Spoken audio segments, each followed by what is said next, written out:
loo mënti def mun a yokk ci lii wala indil lii ah non lii duma ci ñëw ah non lii dafay bañ parce que c'est une image très forte boo xam ne ci lay liggéey te nit ki artiste amul lu dul image am bu jàngoo jël image am associé ko ak li ngay def ça veut dire que ni jox na la cër ça veut dire que ni lii nga ko proposé c'est du concret et c'est du vrai et c'est palpable moo tax te dafa tombeek Alsama day génn bi Youssou Ndour di ñëw Alsama day génn mu ñëw en exclusivité ci kii li ngay wax dafa dëggu ba nga xam ni ndax itam foog naa Youssou Ndour at bi ci télévision émission boobu rek la def année bi yëpp bi Alsama day génne ba tey ah man de gisuma ko ci beneen télévision mu nekk lool suñu mbégte te mu nekk tamit loo xam ne duñu fàtte mu ko di ko wax ndax tamit c'était une émission boo xam ne defaguñ ko Youssou Ndour il n'accepte pas de faire comme ni nga ko waxee dama lay rejoindre émission boo xam ne xamagul lan moo nekk ci biir te il l'a fait on ne le remerciera jamais assez léegi nag bu ma la doon laaj Boubs bi nga seetaanee émission bi yëpp lan nga ci apporté lan nga xalaat ne buñ ko ci yokkoon peut-être dañ doon door c'était un début dina ko gën a rataxal ndax dañ doon door rek def nañ ko Youssou bu taxawee sa télé tàccu sax mu neex waaye am na benn regard critique bu objectif boo xam ne war nga ko ci mën apporter ci lecture émission bi. du ma wax regard critiquer directement mais damay wax que ni bi nga xamee ni Youssou Ndour ñëw na ni mu dugg see ah ñëw dugg si taxaw xool ay invité am Salam Diallo tëb tàccu monteur bi ralentir ko c'est une image très forte d'accord mu dugg si toog jouer premier titre toog ñu dem ba ci digg bi Mbaye Dieye Faye dugg si mu ne surprise ah mu ne kon na ñëw surprise bi ñëw tu vois mu nekk aussi lu ko bett xam naa ne da ngeen ko def en coulisse mu nekk lu ko bett aussi Mbaye ñëw alors que temps yooyu ñu ngi doon wax Youssou wax ji bëri na lool Youssou Mbaye ay moo tax mu way amitié ak yu demee noonu seen diggante tu vois et c'était extraordinaire c'était des moments forts de télévision hein et puis j'ai beaucoup apprécié parce que moment boobu c'était important pour ñoom ñaar pour que ñu mën a clarifier ay dara ni Mbaye dugg see waxtaan ne ko mon jumeau moom mu delloo ko mu ne ko ah oui loolu moom kenn waxatu ko c'était très bien mais su ma sañoon man kii kan la da ngay dem jëli artiste bi këram nga wut sponsor automobile nga dugg ci am sa chauffeur dem këram jëli ko dugg toog ak moom ñu filmer leen ngeen ñëw 2STV entrée c'est des choses yu nice neexal bàyyi nañ ci xel te xam naa bu ñuy defaat kii kan la noonu la ñuy def te dinañ xam ne rek Boubs moo ñu dimbali ci loolu ndax tamit xel du doy te looloo waral tey ji ñu toog ne dañuy indiwaat best of xool moment fort yi parce que la télévision autrement la ñu wax et le meilleur reste à venir léegi nag bi Youssou Ndour jàllee Boubs dañuy jàll ci Ismaël Lo lan nga ci mën a wax ci kii kan la bi nga xam ne def na ko. damay dellu si waat ci leneen Ismaël Lo du def télévision. du jouer live télévision Ismaël Lo dafa seex harmonica bu mu gëj a seex xam nga depuis kañ loisir dimanche ak Oumar Dia sans loisir dimanche waaw ak Oumar Dia le Ismaël Lo gëj a seex harmonica xam nga mais boobu si kii kan la neex na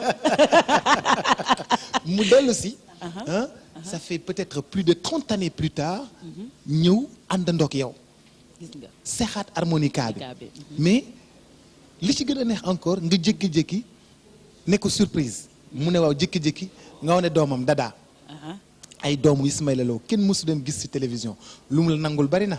wallaay gis nga de kii kan la Tidiane avec sa moustache quand je l'ai vu la dernière fois que je l'ai vu il était tout petit Tidiane génn ak sikkim di wax ci papa ji ba pare ñëw toog ci plateau bi c'était des moments forts il a même failli pleurer benn instant.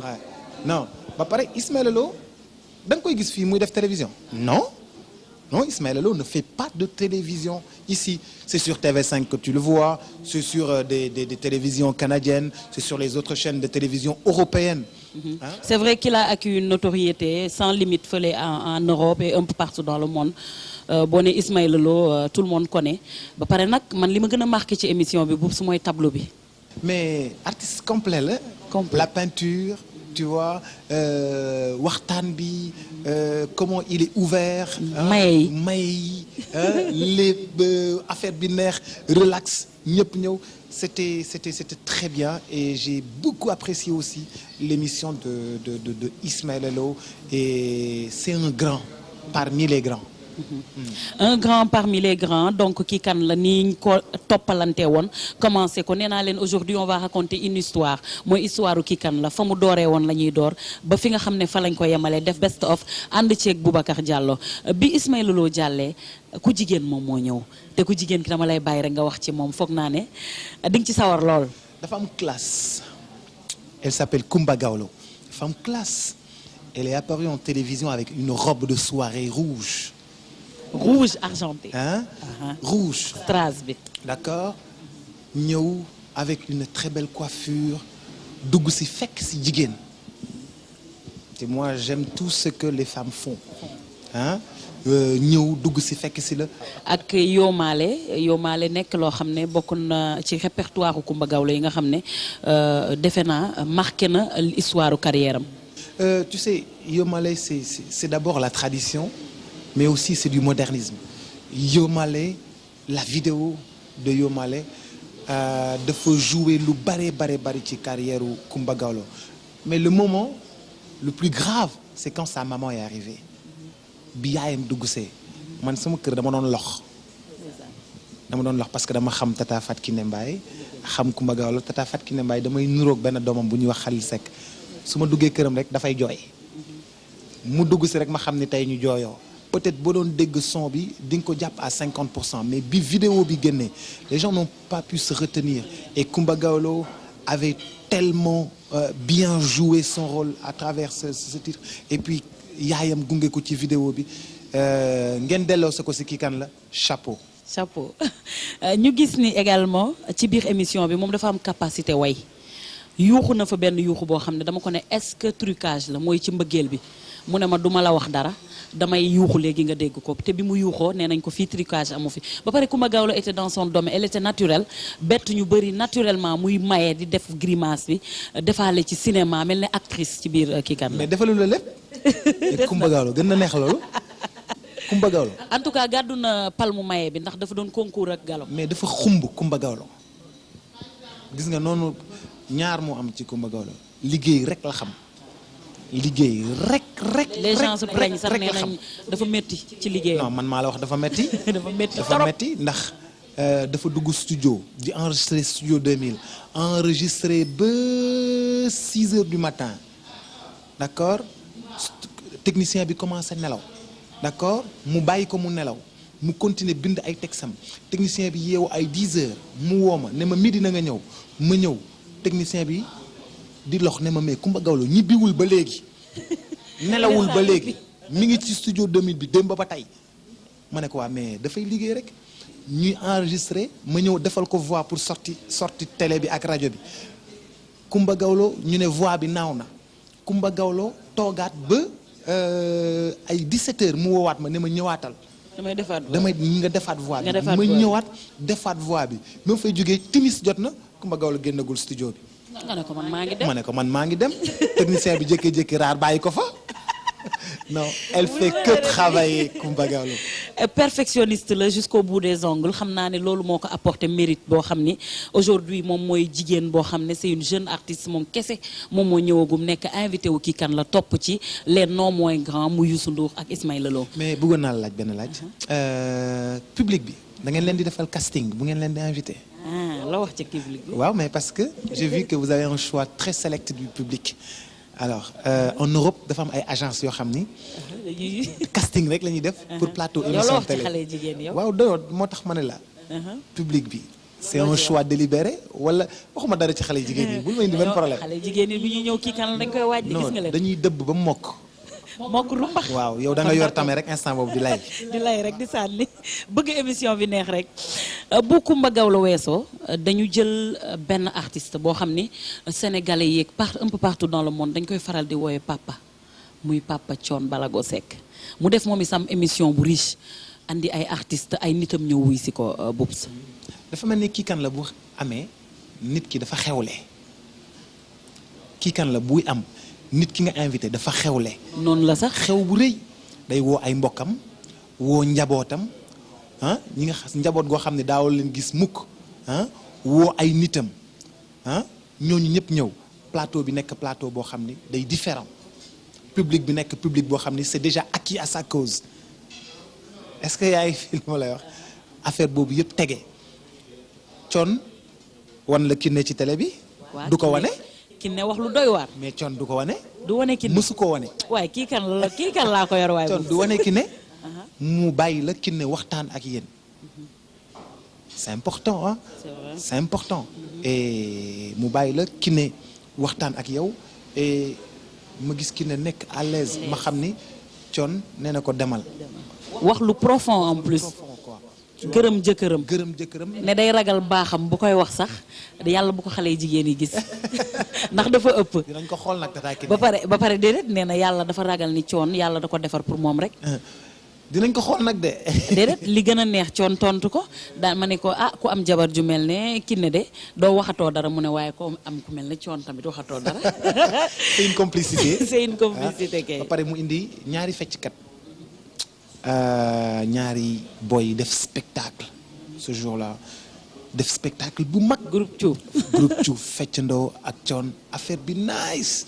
et puis Thione dafa fees ba am ay coulisses. waaw gis nañu ba yàgg. les coulisses de kii xale bu jigéen bu def ay coiffure yu ngand noonu génn ci biir génn ci affaire bi et puis ñoo xam ne daaw leen gis aussi ci télévision bi ay ñoom Mbaye Sène gars yi ñoom ñëpp. màbb ñëw ak feccam bu spécial feccam bu spécial. Thione naan ko may seen di jaay wëndeelul. C'était extraordinaire avec Balago. Avec Balago c'était extraordinaire ñu gis ni également y avait ay Oumou Sow y avait Kouthia ci biir ñoom ñëpp sën ak ki nga xam ne rek mooy Baye Ili muy wane rek ni Thione Balago moom itam def na kii kan la ba mu mat sëkk te def na lu amul waaye Aby Ndour intervention dafa am solo ndax dafa wax ci diggante Youssou Ndour ak Thione Seck ci biir émission kii kan la ba wax ni moom répété daal li muy tàmm di wax mais keroog dafa émouvant parce que télévision c'est fort te mosu koon wax ci télévision.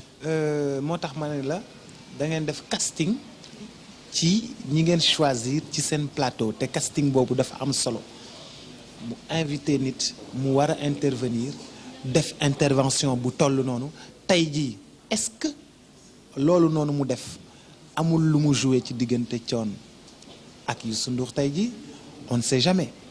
man mënuma ko wax mais on ne sait jamais parce que c'était pathétique ba pare ak ni mu remercier Thione wax ni moom gërëm na ko sant na ko te bëgg yëg rek a koy fay tu vois ces instants là. et tu sentais qu'il était sous le coup de l'émotion. boo xoolee Thione rek xam ne boobu xol ba Aby Ndour baat bi melul noonu. ñi koy seetaan nañ ko xool Aby Ndour baat bi melul noonu. déedéet man damay remercier grand bi. mais parce que c'était l'émotion était là. Okay. Hein, c'était encore, c'est pas un grand moment de télévision mais un moment exceptionnel de télévision.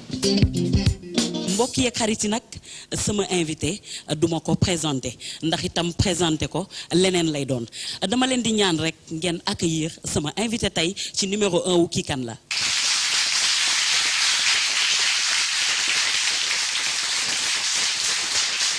Kebs. waaw Youssou. gars yi jóg nañu taxaw tàccoog yooyu mais Kebs affaire bi demeewul noonu ah. gars yi dolli nañu Youssou. ah. sa public la daal. ah du sa public. sa public la waxal ak ñoom. ah sama public la. waaw. ak samay xarit. waaw sa ay public ca non.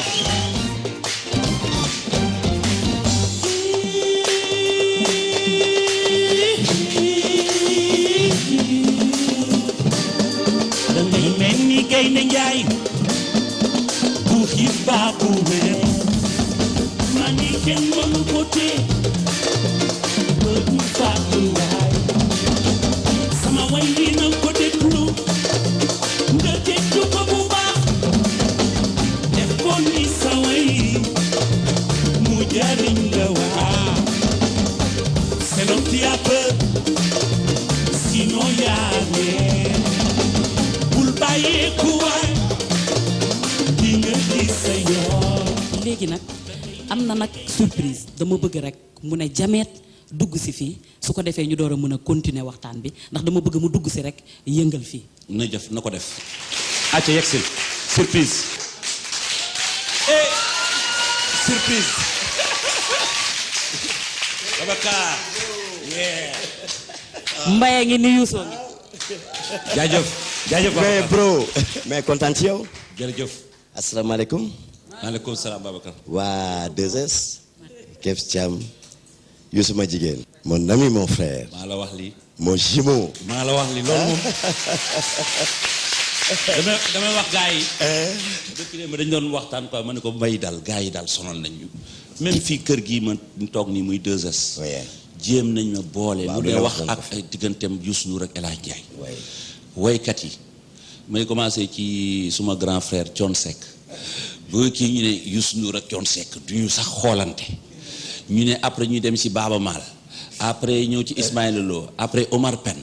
léegi nag dem nañu dugg nañ ci boole nañu musiciens yi taxul ñëw nañ nag ba ci biir kër gi di jéem a boole nii kii ak ñi nga xam ne ñoom laa àndal ay doomu ndey lañ gis nga kii ñun ñoo commencé ndoo musique benn bés li ma doon nettali ci début bi ci théâtre scène dramatique moo doon tëgg Ablaye Sylla di tëgg di kebetu may way donc xanaa yàlla de yàlla moom mooy dogal di sépa mais kii li ñuy ànd di def dafa am importance pour ñun mais pour réew mi beneen question bu nga xamee ni que tamit jar na leeral man képp ku ma xam depuis Miami xam ne dama mës a partager le micro man xat laa xamul.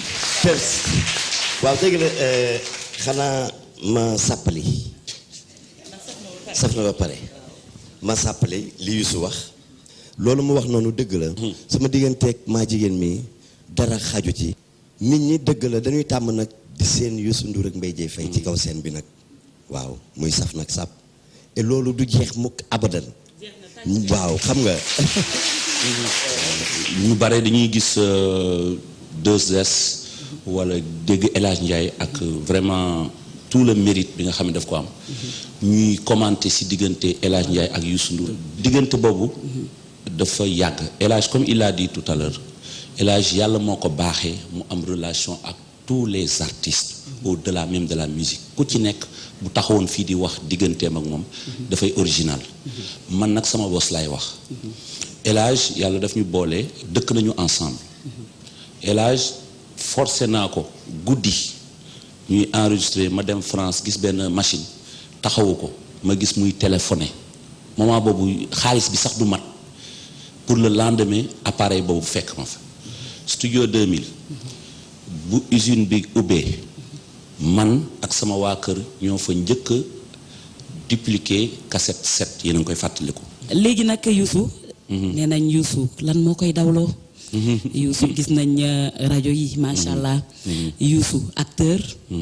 Amazing Grace. le film bi nga xam ne participé nga ci. ban rôle nga ci joué Youssou. ba mën nga joué film de. waaw ah bon vraiment je pense que ni sant yàlla rek parce que j'ai eu la chance quand même de tomber ci ay nit yoo xam ne que ay professionnels lañu parce que booy su commencé cinéma li gën mooy nga commencé ndànk-ndànk di dem ba monter quoi mais bon cette fois-ci j'ai eu quand même la possibilité de faire un film sur Hollywood boo xam ne moo gën a kawe en tout cas ci affaire cinéma nekkoon esclave ba pare jóge ci esclave bi di bind ay livre dem ba mën yóbbu livre am Angleterre nekk best-seller mooy maanaam kii livre bi gën a jar ci Angleterre mais aussi dem fekki ñooñu di doon xeex pour ñu dagg buubu jaam gi mu bokk ci ñoom di leen convaincre di leen wan ne que affaire bi ni mu taree woon di bokk ci ñuy convaincre ñeneen membre parlement bi pour ñu bàyyi esclavage bi kooku nag yàlla dafa def ñu xaw a nuroo man xëy na tolluwuma foofu mais moom noonu laay defee musique di ko yóbbu ci bitim réew di ko fa wane donc suma agent bi gis loolu ni Michael Spider ki nga xam ne moom mooy directeur u film bi ne ko mais yow acteur bi nga war a wut mais mi ngi nii kii non seulement dafa nuroog Youssou mais la mu doon def xëy na loolu lay ji Youssou di jéem a def loolu moo indi ñu woo ma ci film bi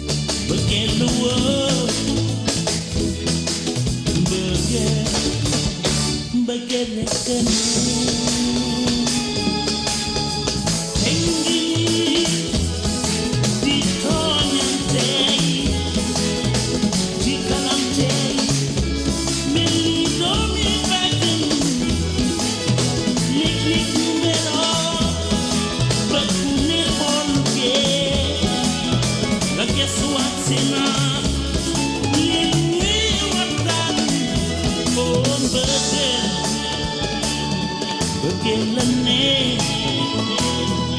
gëm leen ni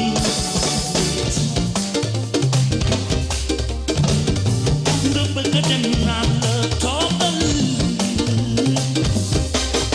nga jóg ànd sa doom kenn xam que nit ñi yaay buur bi mooy kenn kii dogal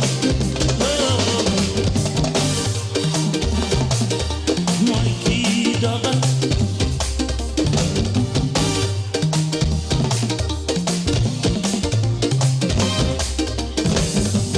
bu jafe-jafe yi yegg seendoo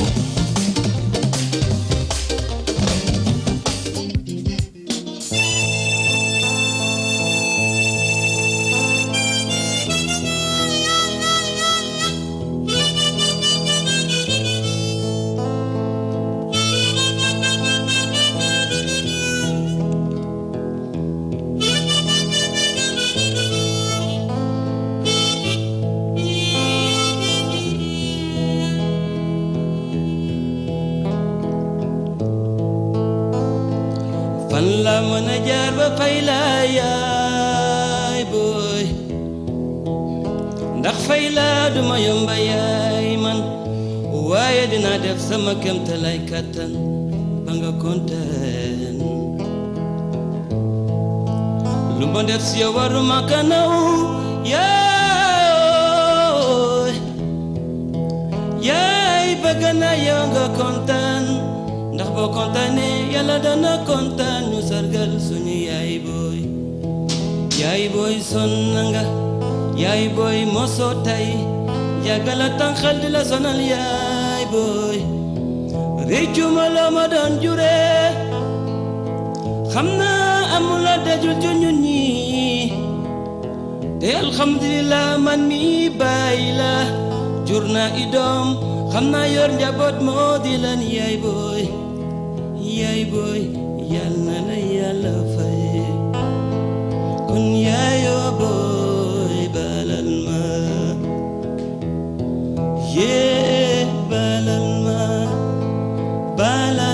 yaay booy balal ma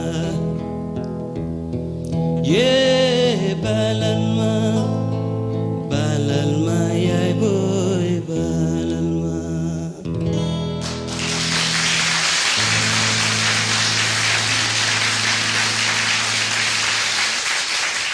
léegi nag Ismaël dafa am benn surprise boo xam ne également tam defal nañ la ko lépp ci biir kii kan la ñu seetaan ko dellu siwaat. Que dire de mon père? Quelqu'un de formidable, quelqu'un qu'on estime beaucoup, quelqu'un que je respecte, quelqu'un qui m'a tout donné dans ma vie. Je ne cesserai de dire du bien sur lui. Tout ce que je peux dire, papa, je t'adore, je t'aime. Je peux dire que c'est un excellent papa et qu'il a tout fait pour moi, pour nous tous d'ailleurs, et que c'est un magnifique père, quoi. Il m'a montré le sens de la vie et bon, je sais pas quoi dire, quoi.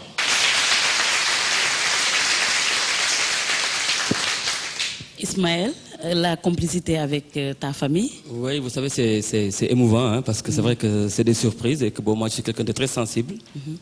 J'adore mes enfants, je sais que aussi ils m'aiment beaucoup et voilà quoi, j'aurais aimé tant faire davantage pour vous et Inch'Allah, yalla le porte. Et je les remercie tous et donc je vous embrasse très fort et de parler de ces témoignages que vous avez à mon endroit et que je pense que c'est normal qu'il y ait une complicité entre ce njaboot ak man. waaw xanaa di nga maye benn nag Ismaël kii kan la ku fi ñëw da ngay maye benn bu ndaw rek. man bañ ma maye man nayu ma de. waaw aywa. ban ngeen bëgg. bu neex rek.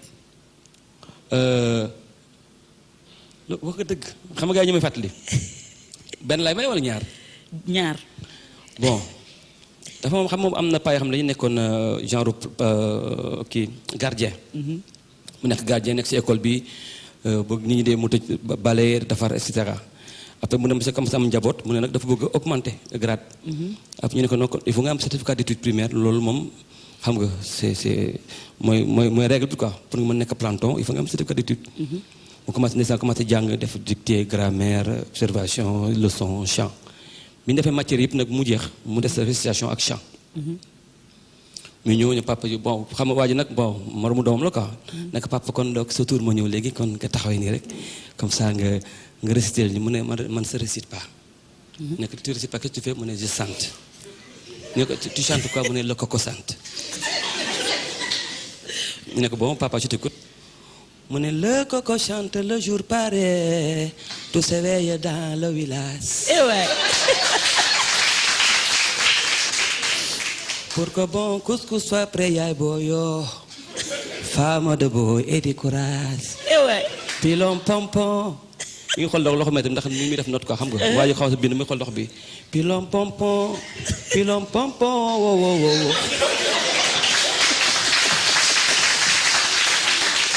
mais Robert dafa mel ne Ismaïla doon na non fekk waa ji. dafa noonu bind 8 quoi. 8 sur 20. xam na la mën na la xam na bàyyi ma neexal parce que mën naa waa ji murid la. pilom pompon pilom ma Mbàkke. 20 sur 20. ah Ismaïla bi neex na. léegi non nag loolu neex na parce que dama nekkoon samay morom yi rek suñu ruq ñun. waaw tool dina gën a waaye comme fi gën a fi ne. moo dañu si mën a sori loolu daal. loolu moo tax. waaw deuxième bi. deuxième bi Toto la Toto seen kër dafa amoon ngénte. donc mu tombé ak benn jour boo xam ne mercredi la. ñu ne gars yi nag comme que en général xam nga dañuy wàcc 10 heures. dem marqué polo bi. donc mu ñëw 10 heures lax yi parewul mu dellu classe. ne xam na nga bàyyi mu di mën a man du ma demee dinaa ñëw léegi parce que après 10 heures 2 stations la ñu am. te xam naa fa ma jaar maître bi. xam nga am na benn station bi ñuy wax lu mu sax lu mu tudd sax. waaw demain de l'aube à l'heure où blanchit la campagne je partirai et cetera et cetera. récitation qui peut me réciter demain de l'aube Mamouchi du ko taa Toto jël sac bi daal di xaw a teg ci ko table bi nii. ne demain de l'aube à l'heure où blanchit la campagne. Maître bi ne mais voilà un bon élève. Il met même l'expression demain de l'aube à l'heure où blanchit la campagne. C'est ça. Mais quand on ne doit pas dire demain de l'aube à l'heure où je blanchis la campagne, c'est pas bon. Voilà un bon élève. Toto continue. On est demain de l'aube à l'heure où blanchit la campagne. Mu jël sac bi. Je pars.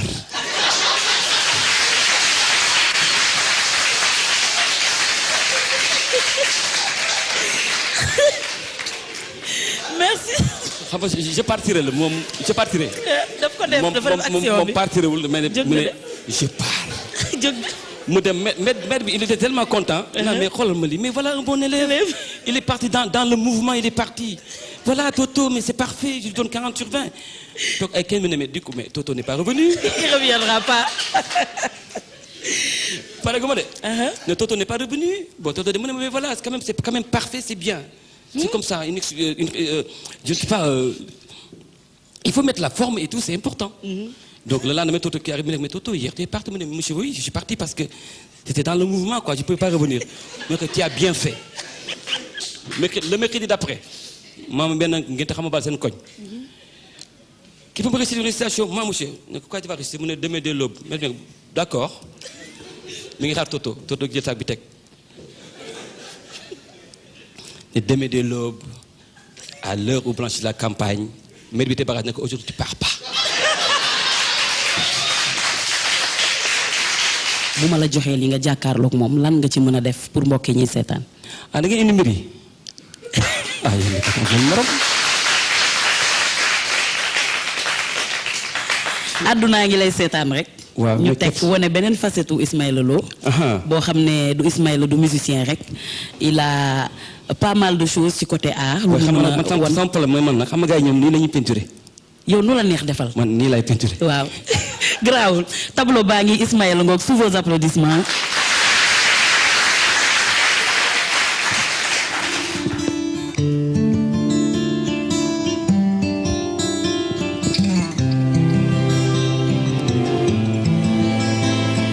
voilà Ismaël.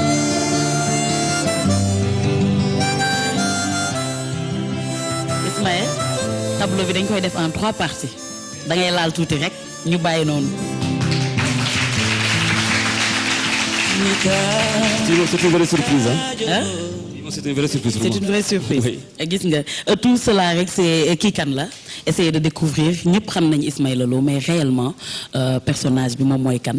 moo tax a jóg émission bi la tey 2STV offrir leen ko léegi nag dañuy ñëw ci ba tey rek métier yi Ismaïla tey jii dama lay laaj dara nee nañ Ismaïla peintre la ndax démontré na ko léegi Ismaïla musicien la tey Ismaïla boo nekkoon ñaanuma ko yàlla nga dem Saint-Louis par exemple sa oto panne guddi est-ce que tu penses t'en sortir est-ce que am nga permis d'abord permis de conduire. waaye am naa permis de conduire nag. est-ce que tu penses que di nga ci war a mën a génn bu rose bi la. waaw bu rose permis de conduire Sénégal waaw am naa ko. am nga ko am naa ko waaw.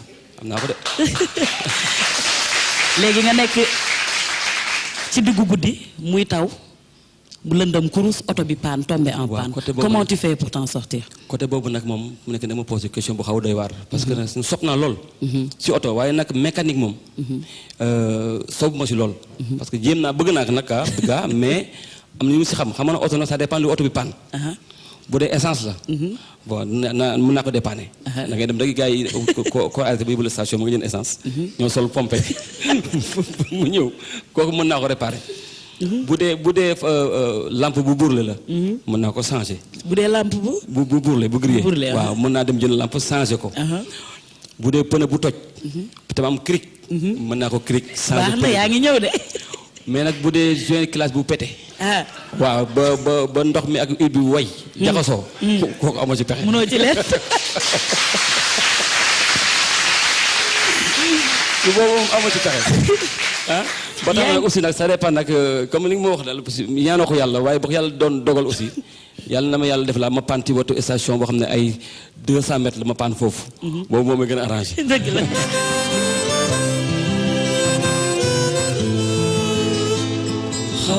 xawee si kaw daanu si seeru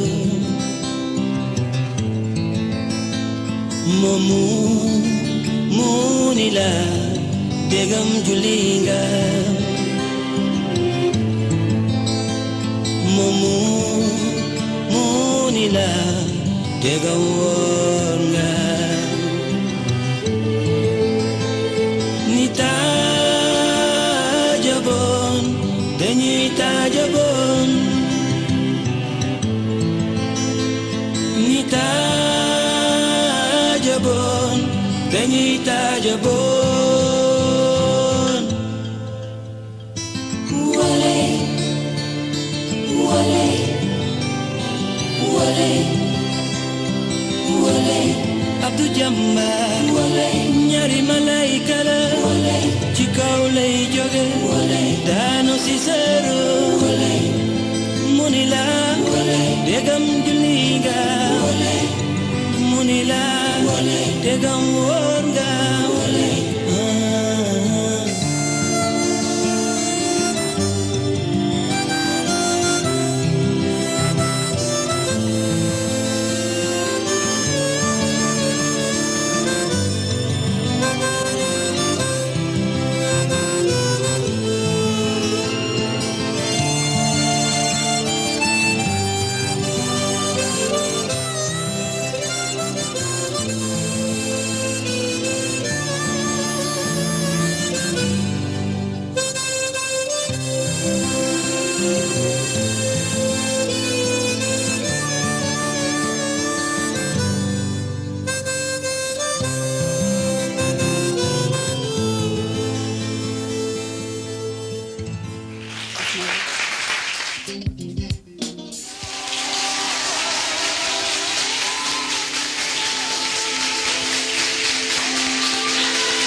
Yeah.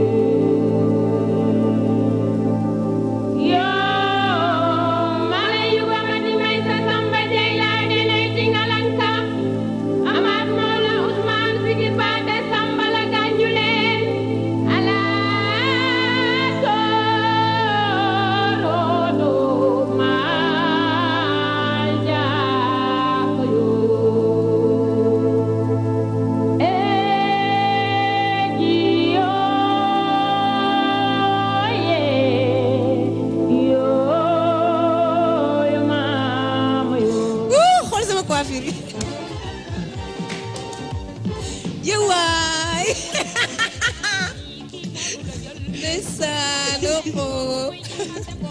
boobu bi maa ngi amoon 12 ans quand même festival jeune créateur Adama Sow a ngi fa woon day di dada sama robe bi ndeysaan bi Sorano la woon lii tamit Sorano la woon sama costume bi dafa nice de looy wax xool ma fii maa ngi joué Lat Dior bii la man bii laa wax le Zoulou noir non képp si yéen sob ngeen ndeysaan seytaane bi xaalis la benn émission xale moo fi amoon mu tudd kàddu xale yi Kumba chance am mooy dafa nàmp aar ñuy Sénégal bi yëpp ñuy wut benn baat bu mën a ubbi émission boobu moom ci boppam moo yoroon benn xawma leget la xawma bool yaa ngi fàttaliku Taïba Grand Dakar soo fàttalikoo ci lañ ko enregistré indicatif boobu woyam boobu mu woyoon te ñu ko doon teg àllarba bu jot def naa ñi nga xam ne féete nañ mag doon déglu kàddu xale yi war nañu fàttali avant Voix d'Or Kumba noonu la marqué Sénégal muy xale bu ndaw amul sax 10 ans mu woy boo xam ne Gambien yi dañ doon téléphoné RTS nit ñi bi ñu déggee baatu Kumba bi dafa mel ne dañ fa amoon obligation il faut chaque fois ñu teg woy bi finalement ñu jël ko def ko indicatif émission kàddu xale yi. ci soo doon xool bëti Kumba Gawlo bi muy door a commencé woy ci ngay xam ni kii fowul ci li muy def. donc bu ñu toogee fii 20 ans après ak quelques années. mu toll fii mu toll te ñëpp xam ko jarul di ci dellu si. am na ñu muy bett waaye man mi de bokkuma si te Adam wax na ma ne moom mi bokk ci. wane nañ fi benn image boo xam ni moom. Adama defe naa si njëkk a enregistré Kumba la bokk su fekkee nekkul ki ko njëkk a enregistré. parce que man dama fonk li ñuy wax artiste. te Kumba dafay dund aaram ci biir xolam du affaire xam nga jàng woy dem ñu jàngal la woy Samba Jabar Samb mi ñu gën a xam ñun ñëpp affaire yi woy wax na ko fi léegi jàng woy man mun naa dem jàngi woy mun naa jël guitare jàng musique jàng instrument waaye di nga gis guitariste boo xam ni artiste la da koy dund ci xolam lu mu pincé rek xëy na doo lay nekk mbaa sol note la comme note yëpp mais bosam dina am benn intonation bu nuróowul woykat itam noonu lañ dëgg la je trouve que Kumba Gawlo ci biir artistes yi nekk Sénégal te tànnuma ci góor wala jigéen ki ci gën a nekk artiste la di dund aaram mu koy def ay métit di ko def ay bànneex di ko def mu koy jooyloo te am na yu ma ci fekkee di ko reeloo am na ñu fekkee di liggéeyloo nit ba ñooña di jooy gedd dem ndax la muy wut xëy na ñoom gisuñu ko te loolu luñ mun bind ci këyit luñ mun expliquer kenn lu ñuy seet ci biir vente tey jii bu ñu ne femme objet parité la ñu wax laa ci man loolu laaj koy tënkee jusqu'où ba fan la nga ko mën a yóbbu. waaw xam nga femme objet pour man message la pour jigéen ñi ñi nga xamante ni yëpp dañu xam seen bopp dañu am lu ñuy bëgg dañu am lu ñuy bañ en général loolu lay wax c'est l'hymne des femmes c'est le message pour toutes les femmes qui savent ce qu'elles veulent et ce qu'elles valent.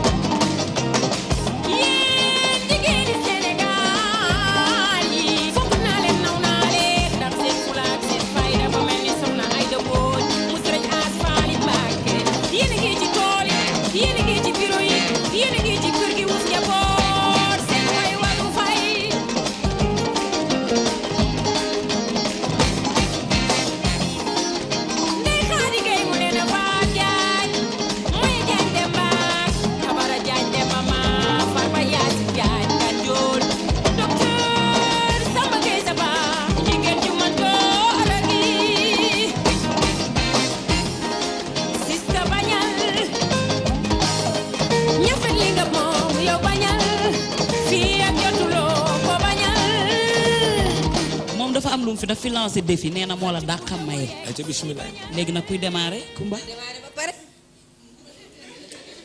na njëkkee. Kumba man benn rek laa lay may. wala ñaar. pour l'instant waxal benn après ñu xool beneen bi. mooy li may wax nit ñi parce que benn mère ñeenti bëñ la dese di ma tey fat ñetti ñu rot mu jóge su ma ko nee maam romb ko maam na nga def ma ne toppal fële li muy bañ mooy beneen bi dem dañu am sunu benn naar bi dafa dugg ci restaurant bi ñi fa nekk dégguñu olof donc bu mu gisee yàpp yi xiif gis nu ñu wékkee yàpp yi mu ne asalaamaaleykum ñu ne ko maaleykum salaam yàpp bëgg na ci yàpp ñu fa nekk ne ko quel genre de viande yàpp viande yàpp comme gis na ni pooj bi dem ndekete poobu kii la xuux mbaam xuux gis yàpp yu rafet mu ne aywa daggal ci man li bëri bi foq ñaar la bi xar bu ndaw la bi nooy na ñu takk naar bu lekk ba pare ba lekk ba mu biir gis affaire yi saf mu ne asalaamaaleykum kay ma ñaanal ci yéen mat dina xiif ngeen tëral ko yàpp bi baax na trop xar mi duuf na foq ñaar la benn bi ne ko pardon kii du xar de mu ne li tax du xar ñu ne ko du xar kii xuux la mu ne li xuux ñu ne ko waaye ne ko cochon mu ne li cochon ñu ne ko mu ne asraba rek xam nga naar rek allah gasraba aram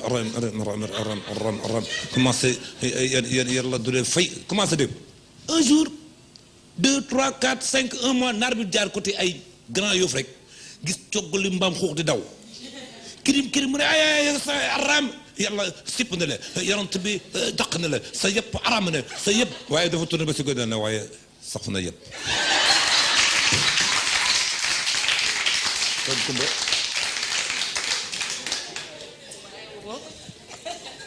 sa tuur la de. kii mbaa duma daaneel sama lépp la sàcc li nga fi waxoon. sama lépp la sàcc. yow daal du li nga ma waxoon. mais nag ma ne da ngaa ay te yaa bëgg non xaaral ma ñëw. waaw ay tey nga xam. pusal ni tuuti taxawal bul daw. kii nag moom benn paa la woon. paa bi nag moo am toolu darkaseem. paa bi daal saa yu darkase yi meññee ba ñor ba xonq ba neex ba boo gisee bëgg a lekk rek. amal la ko ci genn golo gu sot goo xamante ni saa yu njolloor jotee rek mu yoot tenkem ba ci tool bi rek sama affaire baax na waaye ii darkase yu xonq te nag du ca jeexal benn day jël benn xos ba suuf gi fees dell ak ay darkase mu daal di daw dem paa bi bu ñëwee rek ni man de waaru man sama tool bi lii xos sama darkase ji di ko sànni ci suuf daal jaaxal na ma waaye dinaa xam kan la benn bis paa bi daal di dem su meeku paa bi nag daa wow daa sew ruuj ba mel ni galo daal di dem puudar yaram weeg doomu taal ba mu weex tàll xam nga épouvantail yi ñuy def ci àll yi tool yi pour dàq rabu àll yi bu ñu ñëwee paa bi nee na moom mooy épouvantail bi dina jàpp golo gi daal di ñëw ba ci biir garab gi rek mu ñëw taxaw rek ni nii golo gi njolloor jotati mu jóge fële darkase meññ na ñëw ba ci garab gi rek ni cox commencé seex rek paa bi ni ko cox wax ko di nga bàyyi sama tool bi sama tool bi ni ko yàlla rek darkase ni ko yà man ngay bett jël sa pause mais des na daa di dem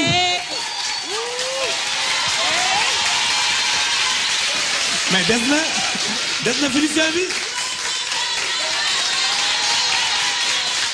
nee naa la Kumba tey dafa armé wu. xoolal golo gi daal di dem wax ko loolu dox ba fenn ko wóo darkase rek jar na lii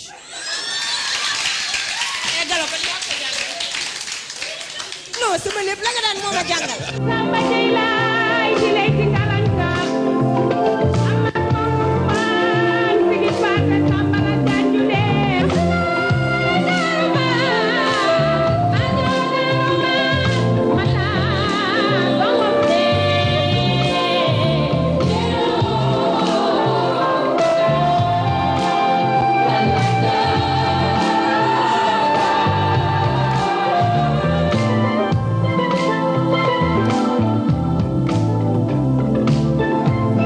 Kumba Gawlo gawlo la xam nga gawlo boo ko déggee mooy xaal pulaar wolof moo ni géwël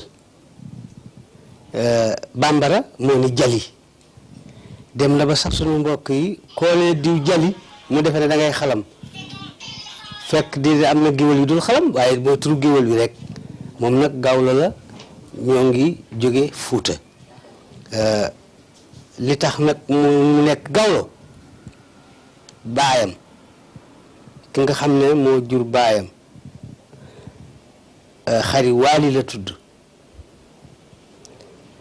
Abdoulaye Daaro Mbaar ak Matar Daaro Mbaar ak Jaara Daaro Mbaar ñu Daaro Mbaar la seen yaay tudd Abdoulaye Daaro Mbaar moo jur góor gu ñuy wax Daam Njaay nga dëkk fare ci Kokki. Kumba Gawlo dafa yuuxu ci mbëggeel loo xam ni yaakaar naa ne yuuxu boobu man musuma ko dégg buñ ko daan dégg macha allah dañuy wax ci ay Whitney Houston lañ ko doon dégg di ko dégg ci ay mën naa ne sax ci xaar mbay ma jàgg peut-être ci ay dafa sori daal moo tax ma ne est-ce que truqué wuñ ko nga dugg studio ñu monté ko léegi nag ñoom weddi nañ ko léegi yuuxu ko fii ñu xool léegi ci instant yi.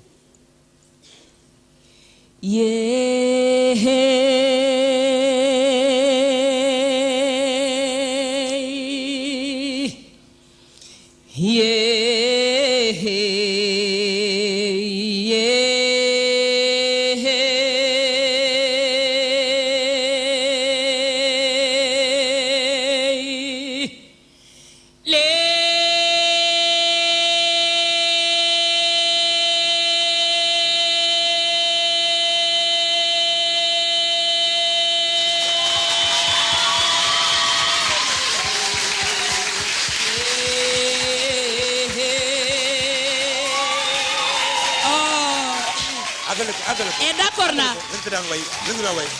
mbëggeel la nu jooyloo sunu jooyee mbëggeel la nu jooyloo sunu tiisee mbëggeel la nu tiisal sunu jaaxlee mbëggeel la nu jaaxal sunu bëggee it mbëggeel la nu bëggloo ewaay mbëggeel la nu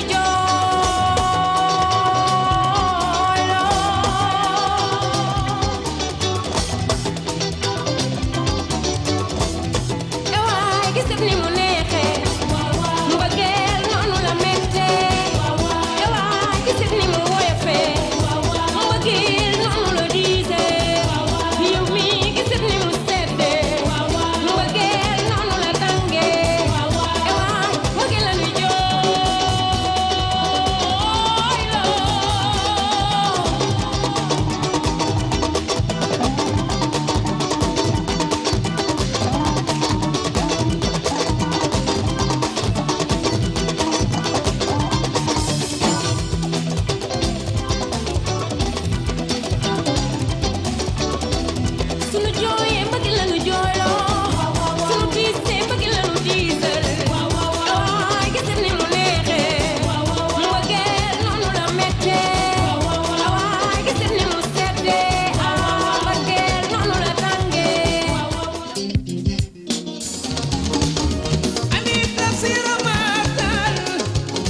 merci beaucoup merci jërëjëf.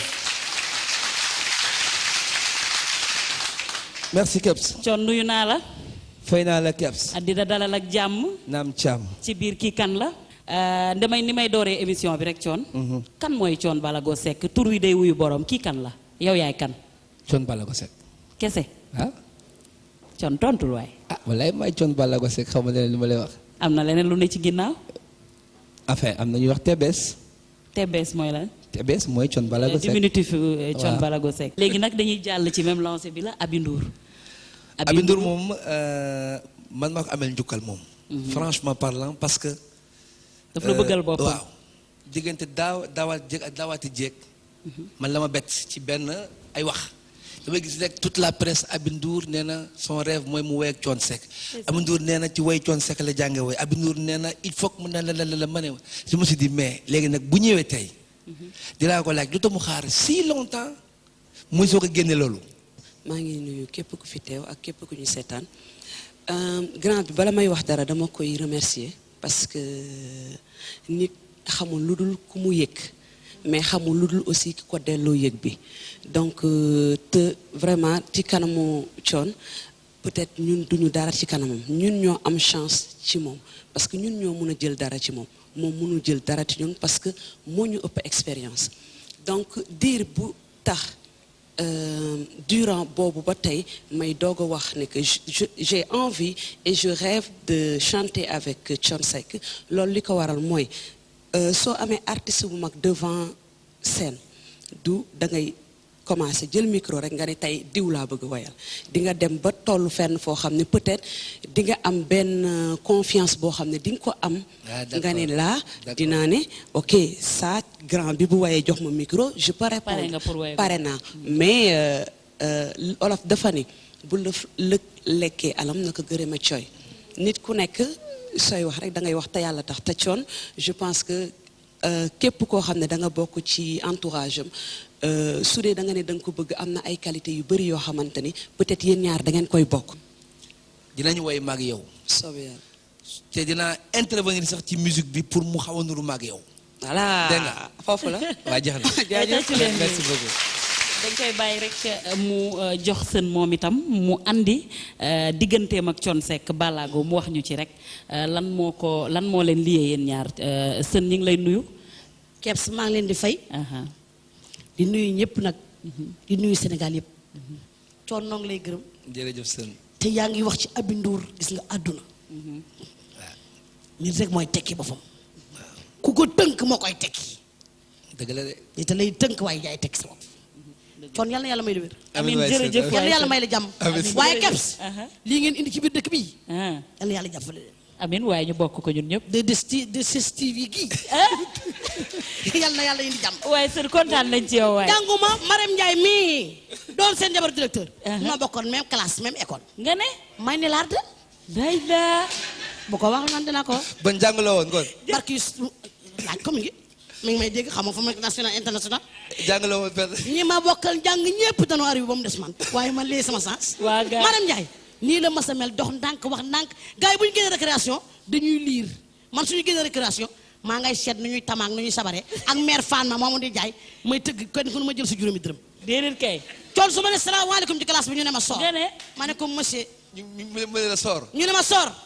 ma ne ko monsieur pardon ñii ñoo ma ne woon naa dem fii jënd ñambaan pour ñu def bu muñ mu ne mets-toi à genoux jeudi. waaw ma à genoux. nee ma à genoux naa. ah sën da xanaa doo fi à genoux. da nga koy. je suis artiste. à genoux la. ba pare. mets-toi à genoux. jaaxle. xoolal su ma à genoux léeg-léeg ma ne monsieur xoolal Kebs sang may saaga ñu ne le front sur le mur ma ne.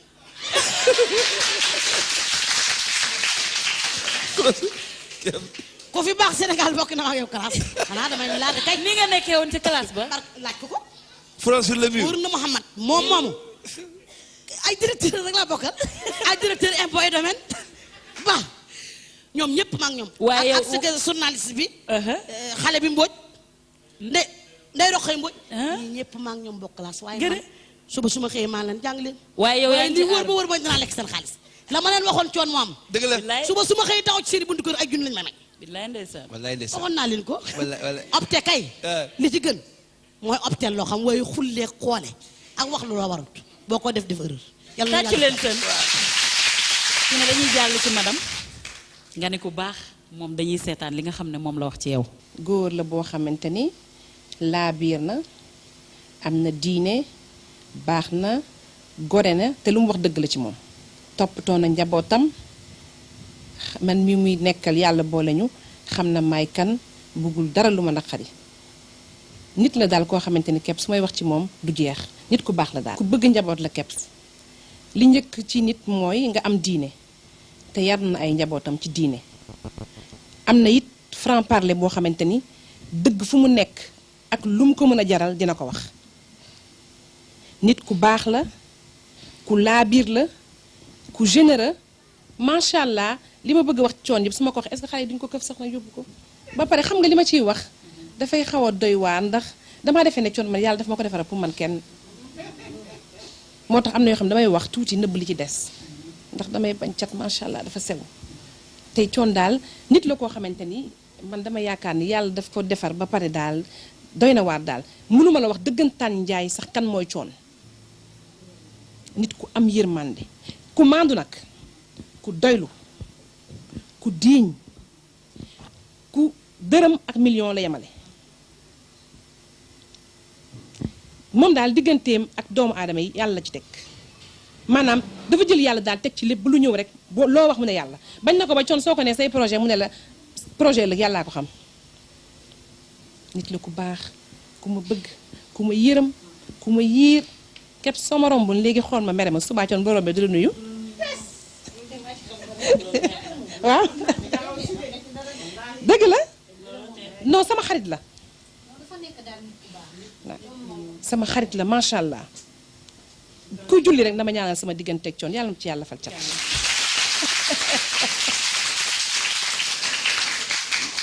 waa coon loo wax ci lii nag li mu wax neex na de ndax yow dañ ne Kiné rek fan nga xamante Kiné déjà boobu taan ak juddooguloo xam naa ndeysaan waaw ba tey rek boobu taan moom juddooguloo ñàkk juddu du tere nga wax ma fan la coon waaw non ben enfin Kiné yàlla daf ko def jigéen ju baax parce que jabar mooy jàppale jëkkër parce que yàlla du juum yàlla amul hasard boo bindee jigéen génn ko ci benn côté góor te li mu njëkk a bind mooy góor ak jigéen maanaam ku ci nekk da ngay compléter sa morom alors man mënuma nekk fépp il faut que benn côté bi moom moo fay jàpp moom itam vraiment mat na lu mu doon parce que li gën a metti nag mooy ngay sëy ak artiste aussi léeg-léeg ma gis benn gel bu miir waaw waaw carrément waaw xam nga bon man ma xam ne vraiment kii jooy na ci coon miir na moom mu xam ko léeg-léeg mu géré ko ndànk rek xam nga ba affaire bi jàll léeg-léeg am na yoo xam sax dañ koy woo di ko saaga wallaay mais yooyu yëpp moom mu ngi koy géré moom mu ngi koy muñ parce que ku booj bu kii xaj boolu noonu lañ ko waxee moom itam neex naa denc ndax doylu na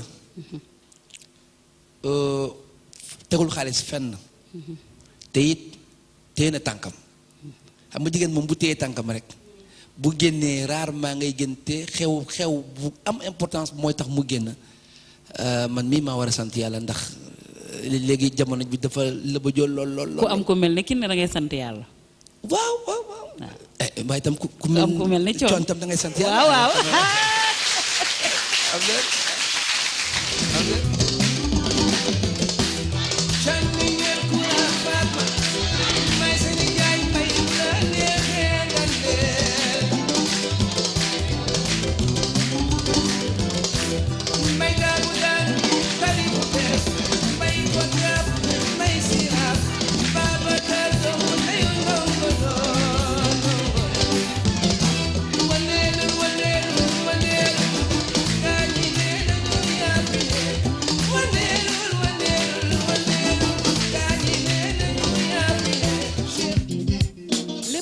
of kii kan la ànd ci ak Boubacar Diallo mi nga xam ne nee naa leen li tax ñu tànn ko xam nañ ko ndax mi ngi ñuy defal li nga xam ne moo tax mu ñëw fi rek toujours égal à lui-même Boubs ñu continuer rek ndax itam Souleymane Faye artiste au vrai sens du mot le grand Jules moom nan nga gisee kii kan la. alors grand Souleymane xam nga déjà man dama ko xam Tëngéej bi ñuy jàng di def ay seconde première terminale dañ daan dajeek moom xaaji guddi bu ñu dajeek moom mën nañu boo y a pas l'argent là venez yóbbu ñu ci biir tànganaa bi jox ñu jëndal ñu coob dem ñibbi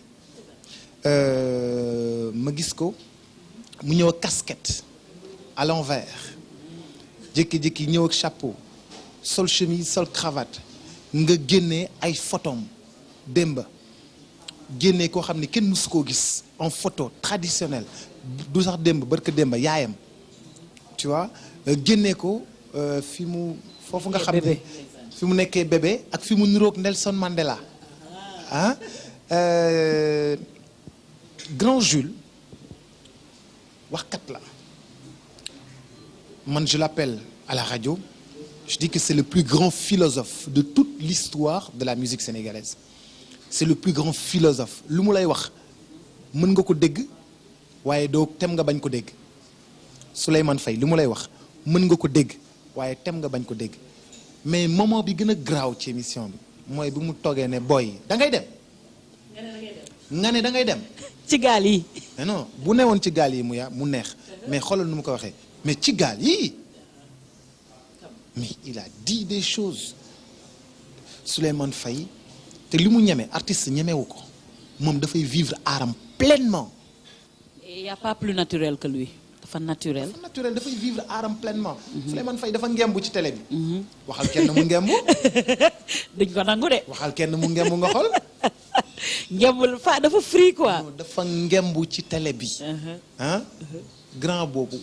guerrier doole mooy doole taw xalam. guerrier la mais émission am manqué woon na public tuuti. chaise yi desoon na. xam nga lu mu wax bi ma ko waxee loolu. daf ma ne qualité quantité jarul ut qualité moo gën mu ne ma tu vois ce beau monde là li riche ba riche mooy il vaut mieux avoir la qualité que la quantité nit ñi fi nekk ñoo ma gënal nit ñu bëri woon te fekk duñu qualité. mu ne voilà nee na ma ñi fi toog ñëpp li ma wax yëpp dañ koy xam kon c'est fait exprès ba pare li gën a yéeme am na beneen woy bu mu woy bi mu naan bu leen di gaaw a suul néew bi nee na léeg-léeg nga suul néew mu tichooli Souleymane Faye leneen li mu def dafa yéemee Boubs li nga xam ne moom la fab dafa wane beneen facette ndax dafa nekk menuisier xam nga moom menuisier la de formation mais est-ce que gis nga Souleymane Faye lan la defar man ñemee ma ko wax. pot de chambre pot de chambre xam nga waroon na ko. ñu ne pot de chambre nga ne pot de chambre. waaw mais Souleymane Faye déggoo li ma wax artiste complet la dara desul ci moom Souleymane Faye bu doon tey moyen dong moyen xëy na nit ñi duñ ko mën a comprendre. c'est vrai. kenn mënu ko comprendre Souleymane Faye kenn mënu ko.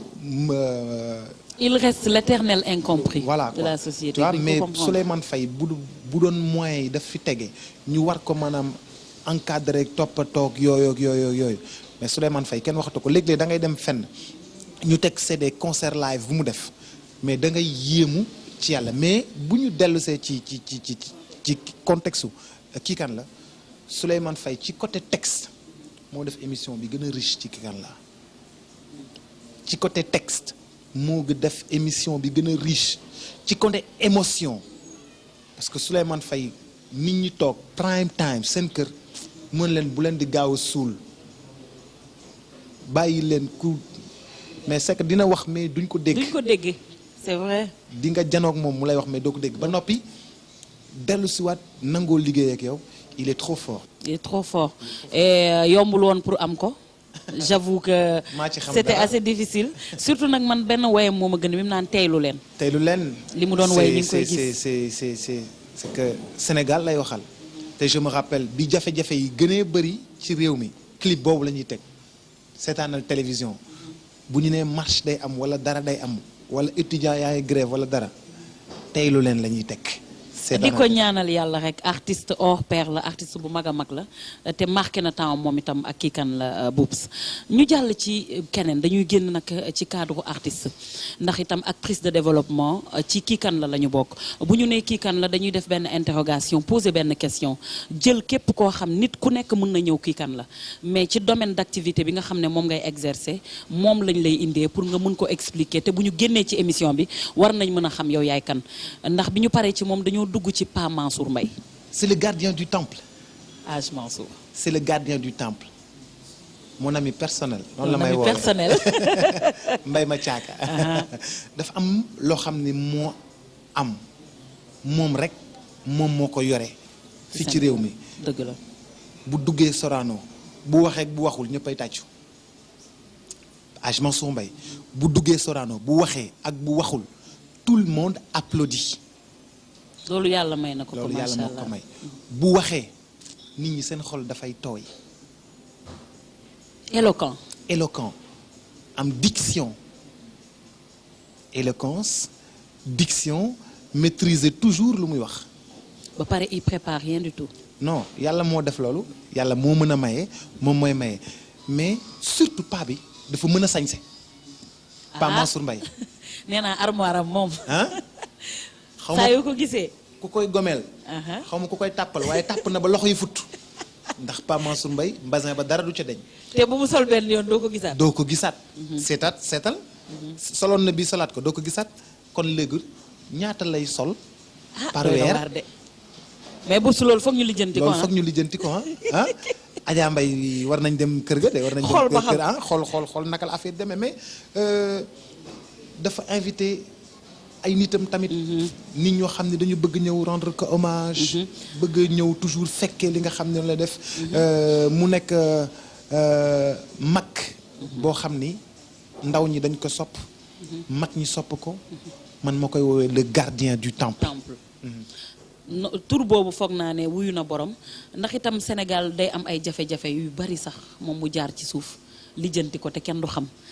bëggul kenn xiiroo bëggul kenn ŋaayoo ñëpp ci jàmm la bëgg ñu nekk am na yu muy dox yu bari yoo xam ne fësul sax ci kaw yàlla na ko yàlla bàyyi ci suñu kanam lu baree bari mu continuer di fi nekk mu def kii kan la boo xam ne moo présenté boppam ndax nee na ma kii kan la bu ne am na fi waaye bii musul am te foog naa ni mu ko waxee loolu la amee ay nitam wuy si ko ñu koy ñaanal rek yàlla bàyyi ko ci suñu kanam lu baree bari ndax itam def na émission bu neex moom it léegi nag ñu jàll ci keneen également Aminata Mbengue Ndiaye cette grande dame boo xam ne moom domaine de prédilection c'est la politique mu def également kii kan la bu neex bu doy waax ma la doon laaj lan nga ciy wax gannaaw ba nga ko seetaanee. mais bëggoon a dellu si ci break bi nga indi ci kii kan la maanaam kii kan la tu demandes kii kan la yaa ngi laajte kii da nga ko bëgg wanale ak téléspectateurs yi ñu xamanteek moom xamante nañu ak moom sax ñu gën a xamanteek moom gën a découvrir yeneen facette ci moom Tata Aminata Mbengue Ndiaye cadre la xam nga fii dañuy wax ñun intellectuel maire yi cadre lañ daan wax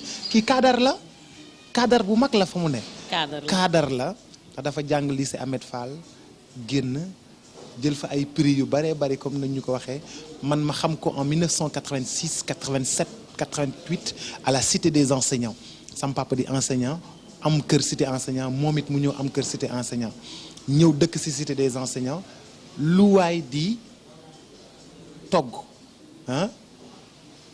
këram dañuy togg ba ñun dañuy fubali ba ñëw këram lekk dem en dox yi ba guddi ñëw këram gardien bi ubbi ñu lekk ba doyal ba desal tëj soog a dem tëddi kooku mooy Aminata Mbengue Ndiaye kon xam nga ni kooku xam naa ko dëkk ci kër gu ñu naan Palmarin waaw te cité des enseignants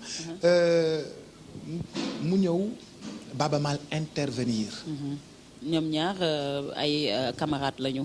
boo ñoo bokkandoo woon nekk lycée Ahmed Fall et tout.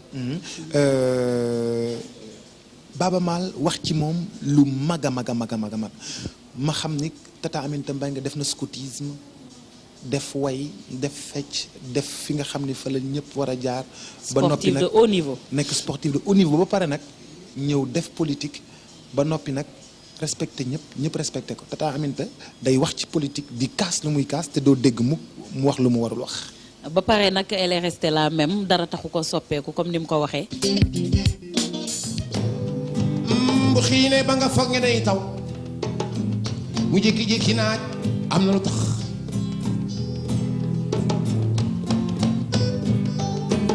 bu naajee ba nga foog ne dootul taw mu jékki-jékki di xiinaat am na lu tax bu wisee ba nga foog ne dafay taxaw mu jékki-jékki di sóob am na lu tax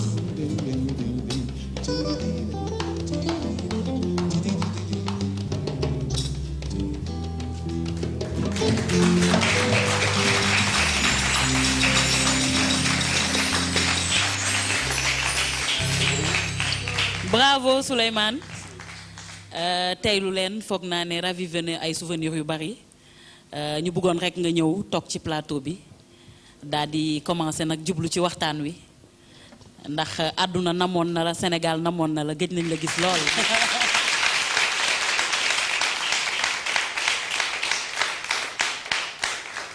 Souleymane ma lay laaj rek comme ni ma koy laajee képp ku fi toog yow yaay kan Souleymane Faye c'est une grande question kii kan la. man maay yéen. yow yaay. man maay yéen. en langage plus clair. en langage plus clair mooy je n'existe pas c'est vous qui existez. ah man nekkuma quoi yéen a nekk. quelle modestie. am na ay photo yoo xam ne dem nañ jëli ko xool Souleymane comment il était bi mu nekkee bébé liir bu tuuti bi muy màggee enfant sama ak yooyu yëpp lépp ci jéem a xam rek kan mooy Souleymane Faye léegi nag dañ koy seetaan xool tey loolu la ñuy lijjanti tey parce qu'on a dit kii kan la du ñu def nag lu dul xool photo yi ah bii garaawul photo bu nice la bi ñu bàyyi la nga commentaire ale bii ban la woon. Ça, c'était les années 92. 92. Ouais. Ah oui, je me rappelle. Ça c'était quand? Avec Amara Sano. Ça, c'est le Studio 2000. Studio 2000. Ouais, en fait, quand je suis revenu du Khalam, c'est le premier. Ce sont les premiers qui m'ont produit El Hadj Ndiaye. Et ça? Ça c'est moi. bi ñaata mois nga amoon. je devais avoir bébé bu tuuti. et puis fii dañu bëggoon ma concentré wu ci photo bi. alors photographe bi def na lu ne pour ma concentré wu.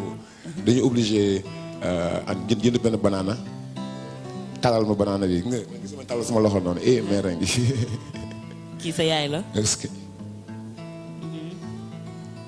ku mel ni moom ni ko Ouza waxee effectivement c'est un génie.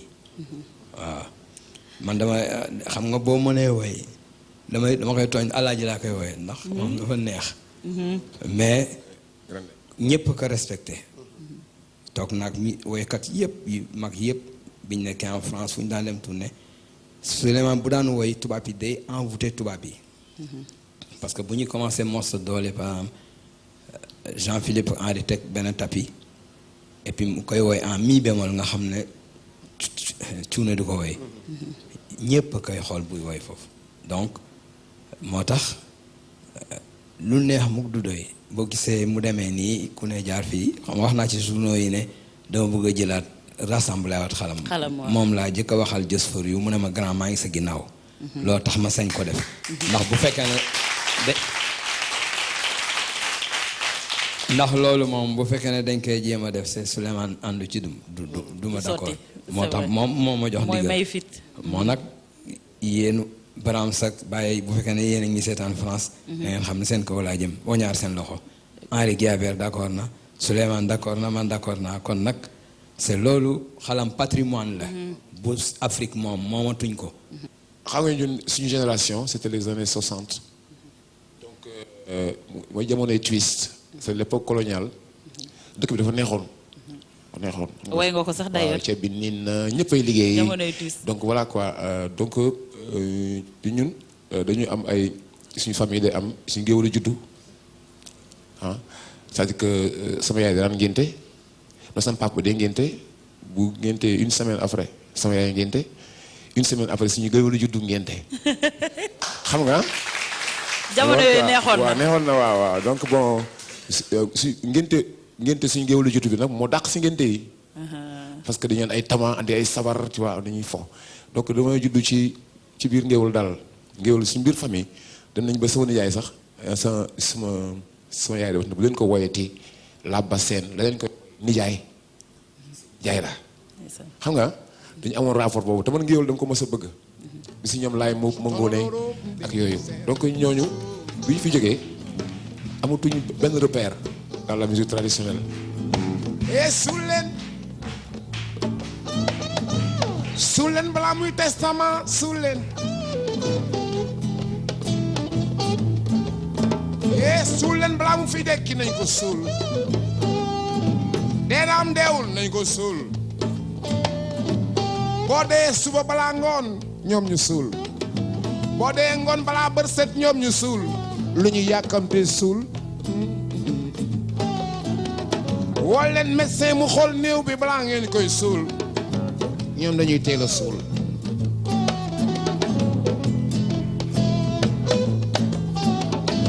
suul nañ ba tàyyi ku deewul ñun dañu yàkkamte suul gis nañ ba tàyyi ñu gas bay waaju suul néew bi ti suul yi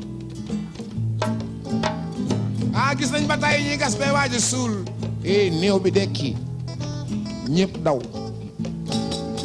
ci toloodo bay leen bu leen yàkkamtee suul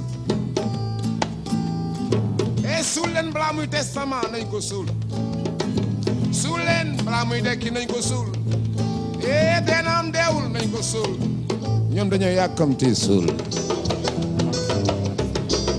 laxasuma laxasuma laxasuma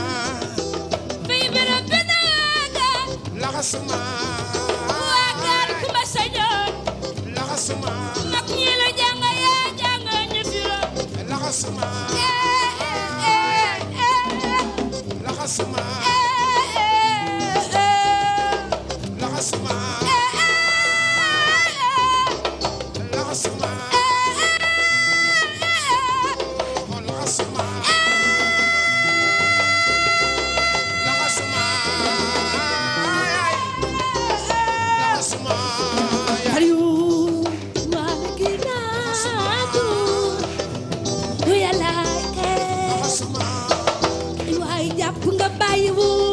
laxasuma ki dimb tey ak ba léegi laxasuma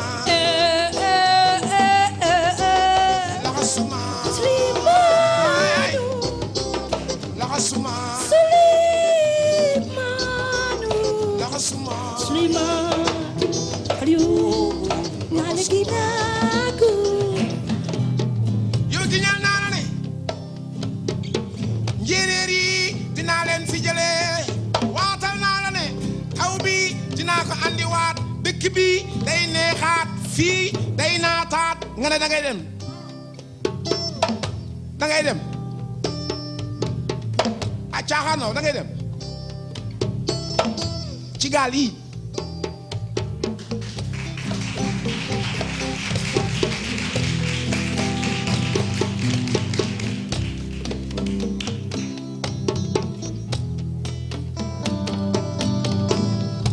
xaw ma fu yàlla ne waaye xam naa ne foo nekk yàlla nga fa man fii laay toog di ko xaar tey liggéey nag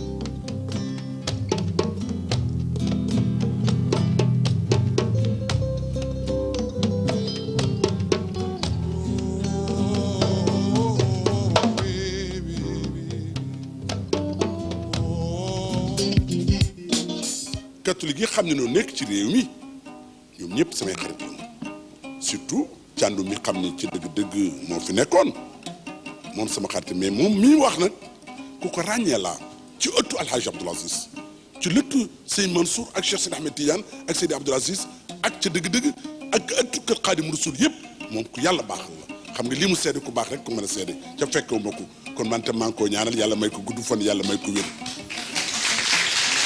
ñi ngi koy jaajëfal lu bare bari ndax waxam rafet na lool. nit di toppandoo sa voix ba di ci mën a dund di ci mën a def lépp lan nga ciy ressentir boo koy seetaan nii.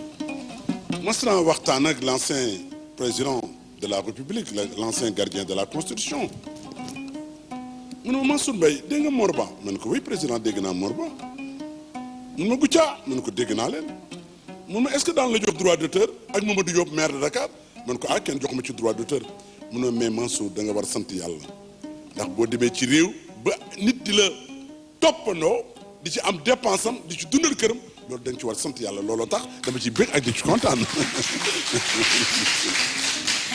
loolu dafay seddal xol rek ndax it tamit ku nekk rek loolu nga doon ñaan fi nga daanelee la ñuy jëlee ndax it da ngaa wax léegi ci président Abdou Diouf sa digganteeg moom sa digganteeg Senghor président bu fi mës a jaar sa digganteeg Ablaye Wade ku fi mës a jaar rek am nga ak moom rapport yoo xamante ne rapport yu bien la bien que yow socialiste la comme ni ko labbe bi waxee léegi ñu bëggoon rek xale yi nga xam ne ñoo toog di ñu seetaan te fekkewuñu démb xamuñu nga tënkal ñu tuuti rek wax ñu ku ci nekk rek sa digganteeg moom.